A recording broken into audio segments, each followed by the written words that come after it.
ఉండేటువంటి చోట నష్టములు ఉండవు, అన్ని సుఖములు ఉంటాయి, అన్ని సౌభాగ్యములు ఉంటాయి, అన్ని సిరి సంపదలు ఉంటాయి, భోగభాగ్యములు, సిరి సంపదలు, వస్తు వాహనములు ఉంటాయి. అంతటి శక్తి కలిగినటువంటి లక్ష్మి, నేను నిన్ను నమస్కరించుచున్నాను. దారాపుత్ర గార సుహృద్యాధాన్యాధికం. నీవు ఉండే చోట ధనము ధాన్యము, ధనం ఉంటుంది, ధాన్యం ఉంటుంది. దార అందమైన భార్య ఉంటుంది. పుత్ర గుణవంతులైన కుమారులు ఉంటారు.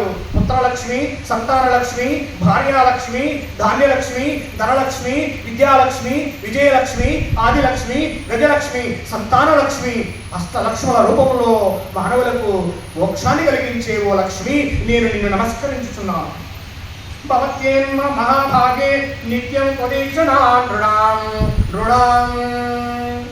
ఏ మానవుడైతే నిన్ను ఈ విధంగా స్మరించునో, పూజించునో, పఠించునో, ధ్యానించునో, సూక్తములతో నిన్ను మెప్పించునో, అటువంటి వారికి శరీరం ఆరోగ్యం, ఐశ్వర్యం, శరీరము సంతోషంగా ఉంటుంది, శరీరం ఆరోగ్యంగా ఉంటుంది. ఐశ్వర్యం, ఆరోగ్యమే ఐశ్వర్యము కదా. అమ్మా లక్ష్మి, నీ వల్లనే ఆరోగ్యం లభించును శరీరమునకు.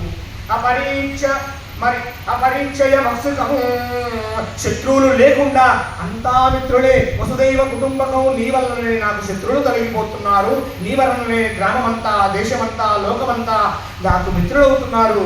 అమ్మా లక్ష్మి, నీ వలన నేను శత్రువులు లేకుండా అజాత శత్రువులాగా నేను మురిసిపోతున్నానమ్మా. అటువంటి నీకు నా నమస్సులు. దేవి త్వదృష్టి దృష్టానాం పురుషాణాం దుర్లభం.